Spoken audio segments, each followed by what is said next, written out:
le regard qu'on porte sur ce paysage n'est pas un regard neutre, mais découle d'une certaine manière de concevoir le territoire, d'une manière très précise de concevoir le territoire en tout cas. De génération en génération, on apprend à déployer ce que j'appelle un régime d'attention qui permet de comprendre quelles portions de forêt doivent être coupées, comment prévenir les dégâts qui pourraient être causés par des événements atmosphériques, comme des inondations, des avalanches, etc. Comprendre quels travaux faire dans les alpages. Et ce n'est pas quelque chose d'évident, enfin, c'est quand même un regard affûté que l'on travaille au fil du temps.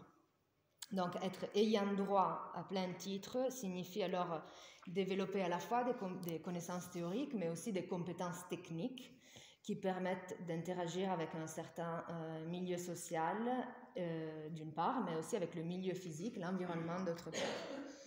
Et la maîtrise de cette connaissance est hautement valorisée car elle révèle une certaine posture aussi vis-à-vis du territoire qui n'est pas juste perçu comme un objet, comme un substrat matériel extérieur au social, mais un endroit qui est en mesure de raconter la vie présente, passée, des pratiques communautaires d'exploitation et de gestion du territoire de la part de toute la communauté villageoise.